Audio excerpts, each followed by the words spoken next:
ಯಾವ ಕಾರಣಕ್ಕೂ ದೇವಸ್ಥಾನಗಳಿಗೆ ಹೋಗ್ಬೇಡಿ, ಮಾಂಸ ತಿನ್ನಿ, ದಾರು ಕುಡೀರಿ. ಮುಂದ್ ಮಾಡೋದ್ರಲ್ಲಿ ಮೊದಲನೇ ಅಗ್ರಸ್ಥಾನ ಅಂತ ಎಲ್ಲಿ ಪಾಟಿಲ್. ನಾಳೆ ಚುನಾವಣೆ ಬರುತ್ತಲ್ಲ ಅವ ತೆಗಿತೀವಿ. ಎಲ್ಲರೂ RSS, ನೀವು RSS.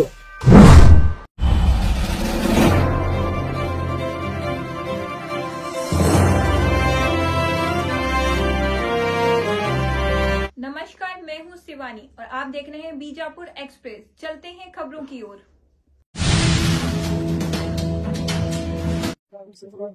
ಕರ್ನಾಟಕ ರಾಜ್ಯದ ಬೆನ್ನೇರಿಯ ಅದೃಷ್ಟ ಕಾಡಸಿದ್ದೇಶ್ವರ ಸ್ವಾಮಿಗಳು ನಮ್ಮೆಲ್ಲರೂ ಕೂಡ ದೇವರಿದ್ದಂಗೆ. ಹಿಂದೂ ಧರ್ಮದ ರಕ್ಷಣೆಗೆ ಅವ್ರು ಮಾಡ್ತಾ ಇರೋಂಥ ಕೆಲಸಗಳು, ಬಡವರಿಗೆ ಅವ್ರು ಮಾಡ್ತಾ ಇರೋಂಥ ಕೆಲಸಗಳು, ಕೃಷಿಕರಿಗೆ ಅವ್ರು ಮಾಡ್ತಾ ಇರೋಂಥ ಕೆಲಸಗಳು, ಗೋವಿನ ಬಗ್ಗೆ ಅವ್ರು ಮಾಡ್ತಾ ಇರೋಂಥ ಕೆಲಸಗಳು ಎಲ್ರಿಗೂ ಅವ್ರ ಮಾದರಿ. ಅಂತ ಒಬ್ಬ ಮಾದರಿ ವ್ಯಕ್ತಿನ ಇವತ್ತು ರಾಜ್ಯ ಸರ್ಕಾರ ಬಿಜಾಪುರ ಮತ್ತು ಬಾಗಲಕೋಟೆಗೆ ನಿರ್ಬಂಧ ಹಾಕಿದ್ದಾರೆ. ಇದಕ್ಕೋಸ್ಕರ ನಾನು ರಾಜ್ಯ ಸರ್ಕಾರಕ್ಕೆ ಈ ಸಂದರ್ಭ ಒತ್ತಾಯ ಮಾಡ್ತೀನಿ, ತಕ್ಷಣ ನೀವು ಅವ್ರ ಮೇಲೆ ಹಾಕಿದಂತ ನಿರ್ಬಂಧವನ್ನ ವಾಪಸ್ ತಗೋಬೇಕು.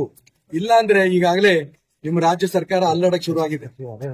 ಯತೀಂದ್ರ ಸಿದ್ದರಾಮಯ್ಯರು ಆಗಲೇ ಒಂದು ಬಾಂಬ್ ಸಿಡಿಸಿದ್ದಾರೆ. ಮುಖ್ಯಮಂತ್ರಿ ಬದಲಾವಣೆ ದೃಷ್ಟಿನಲ್ಲಿ ಅದು DK ಶಿವಕುಮಾರ್ ಬಗ್ಗೆ ಚರ್ಚೆ ನಡೀತಾ ಇದೆ ರಾಜ್ಯದಲ್ಲಿ, ಕಾಂಗ್ರೆಸ್ ಅಲ್ಲಿ, ಕೇಂದ್ರದಲ್ಲಿ. ಇಲ್ಲಿ ಅದಿಲ್ಲ. ಅವ್ರು ಹೇಳ್ತಾರೆ ಸತೀಶ್ ಜಾರಕಿಹೊಳಿ ಅಂದ್ರೆ ಈ ಸರ್ಕಾರ ಉಳಿಯಲ್ಲ, ಆದಷ್ಟು ಬೇಗ ಈ ಸರ್ಕಾರ ಡಿಸಾಲ್ವ್ ಆಗತ್ತೆ, ಚುನಾವಣೆ ಬರುತ್ತೆ, ರಾಷ್ಟ್ರಪತಿ ಆಡಳಿತ ಚುನಾವಣೆ ಆಗುತ್ತೆ ಬರುತ್ತೆ. ಈ ನಂಬಿಕೆ ನನಗೆ ಏನೇನ್ ಕೇಳ್ಕೊಂಡ್ ಬಂದ್ರಿ? ಇದನ್ನ ನೀವು ಯಾವ ಕಾರಣಕ್ಕೂ ದೇವಸ್ಥಾನಗಳಿಗೆ ಹೋಗ್ಬೇಡಿ, ಅದಾದ ನಂತರ ಮಾಂಸ ತಿನ್ನಿ, ದಾರು ಕುಡೀರಿ. ನಿಜಕ್ಕೂ ನಾನು ಸನ್ಯಾಸಿ ಅಲ್ಲ. ಅವ್ರಿಗೆ ಸಿಟ್ಟು ಬಂದಿರ್ಬೇಕಾದ್ರೆ ಇನ್ಯಾರು ಕಡಿಮೆ ಸಿಟ್ಟು ಬರುತ್ತಾ ಲೆಕ್ಕ. ಮತ್ತ ಆಡು ಭಾಷೆಯಲ್ಲಿ ಅವ್ರು ಹೇಗೆ ಈಗ ನಿಮ್ಮಲ್ಲೆಲ್ಲ ಯಾವ ಪದ ಬಳಸ್ತಾರೆ ನಿಮಗೆ ಗೊತ್ತಿದೆ. ಅದು ಏನಾಯ್ತು ಅವ್ರು ಆಗ್ಲೇ. ನಾನು ಅದಕ್ಕೋಸ್ಕರ ಹೇಳ್ತಿದ್ದೀನಿ, ಕ್ಷಮೆ ಯಾಚಿಸಬೇಕು ಅಂದ್ರೆ ನಾವು ಹಿಂದೂ ಸಮಾಜವನ್ನು ತುಂಡು ಮಾಡೋದ್ರಲ್ಲಿ ಮೊದಲನೇ ಅಗ್ರಸ್ಥಾನ ಅನ್ನೋದು MB ಪಾಟೀಲ್. MB ಪಾಟೀಲ್ ವಿಚಾರನ ಈಶ್ವರ ಖಂಡ್ರೆ ಹೆಂಗ್ ಖಂಡನೆ ಮಾಡಿದ್ರು. ಅದಕ್ಕೋಸ್ಕರ ಇವ್ರದೆಲ್ಲ ಪುರಾಣ ತಕೊಂಡ್ರೆ ಬಹಳ ಇದೆ. ನಾಳೆ ಚುನಾವಣೆ ಬರುತ್ತಲ್ಲ ಅವ ತೆಗಿತೀವಿ. ನೋಡಿ, ನಾವೆಲ್ಲರೂ RSS, ನೀವು RSS. ನಿಂತಿರೋ ಬಹಳ ಜನ ಶಾಖೆಗೆ ಹೋಗಿ ಬಂದಿರೋರೆ, ಇಲ್ಲ ಈಗ ಹೋಗ್ತಾ ಇರ್ಬೋದು, ಇಲ್ಲ ಚಿಕ್ಕ ವಯಸ್ಸಿಂದ ಹೋಗಿರ್ಬೋದು. ಹೋಗಿ ಬಂದಿರೋರು ಪ್ರಾಮಾಣಿಕವಾಗಿ RSS ಎಲ್ಲಾದ್ರೂ ಕೂಡ ದೇಶ ಪ್ರೇಮವನ್ನ ಬಿಟ್ಟು ನೀವು ಸ್ವಾರ್ಥಿಗಳಾಗಿ, ಭ್ರಷ್ಟಾಚಾರಿಗಳಾಗಿ ಒಂದ್ ಕಡೆ ಎಲ್ಲ ಹೇಳ್ಕೊಡ್ತಾರ. ದೇಶ ಪ್ರೇಮವನ್ನ ಕಲಿತು ಯಾರು ದೇಶ ದ್ರೋಹಿಗಳಿದ್ದಾರೆ ಅವ್ರು ಸರಿಯಾಗಿ ಎಡೆಮುರಿ ಕಟ್ಟಂತ ಒಂದು ದೊಡ್ಡ ಸಂಘಟನೆ ಕಟ್ಟಿ, ಹಿಂದುತ್ವವನ್ನ ಕಾಪಾಡುವಂತ ಸಂಘಟನೆ ಕಟ್ಟಿ ಅಂತ RSS. RSS ಅನ್ನ ನ್ಯಾಯವಾಗಿ ಸರ್ಕಾರ ಮಾಡಂತ ಕೆಲಸ, ದೇಶಕ್ಕೆ ರಕ್ಷಣೆ ಮಾಡ್ತಾರೆ ಸರ್ಕಾರ, ಅದನ್ನ RSS ಮಾಡಿದ್ರೆ ಅಂತ RSS ಬಗ್ಗೆ ಯಾಕೆ ಸಿಟ್ಟೋ ಗೊತ್ತಿಲ್ಲ ನನಗೆ. ಅದಕ್ಕೋಸ್ಕರ ಪ್ರಿಯಾಂಕಾ ಖರ್ಗೆ ಬಾಯಿ ಬಂದಂಗೆ ಒದರುತ್ತಿದ್ದಾರೆ. ಅರ್ಥವೇ ಇಲ್ಲ ಅವ್ರು ಹೇಳ್ತಾ ಇದ್ದಾರೆ. RSS ಗೆ ಯಾರು ಸರ್ಕಾರಿ ನೌಕರು ಹೋಗ್ಬಿಡುದು, ಮಂತ್ರಿನ ಒಂದ್ 25 ಕೋರ್ಟ್ ಆದೇಶಗಳು ಕೊಡ್ತೀವಿ, ಕನಿಷ್ಠ 25, ಇನ್ನೂ ಜಾಸ್ತಿ ಇರ್ಬೋದು. ಸರ್ಕಾರಿ ನೌಕರು RSS ಶಾಖೆಗೆ ಹೋಗಬಹುದು. ನೀವು ಓದಕ್ ಬರಲ್ಲ, ಮಂತ್ರಿ ಇಲ್ವಾ ಇವರು?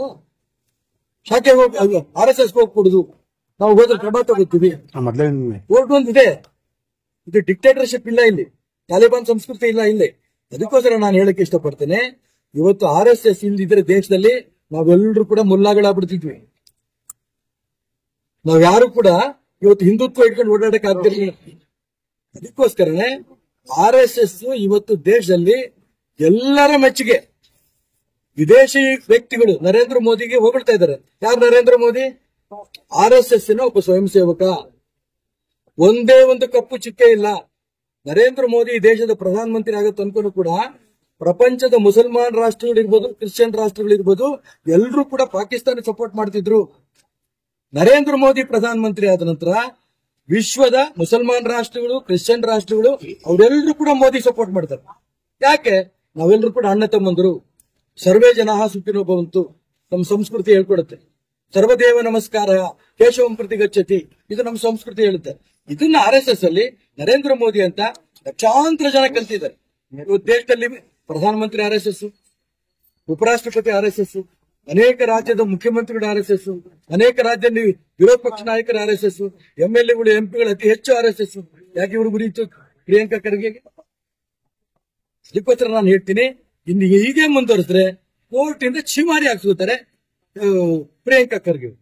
ಸರ್ ಮುಂದಿನ ಸಿಎಂ ಜಾರಕಿಹೊಳಿ ಅಂತ ಅನೌನ್ಸ್ ಕೇಳೋರು ಯಾರು ಇಲ್ಲ ಅನ್ನೋದಕ್ಕೆ ಸಾಕ್ಷಿ ಯತೀಂದ್ರ ಹೇಳಿಕೆ.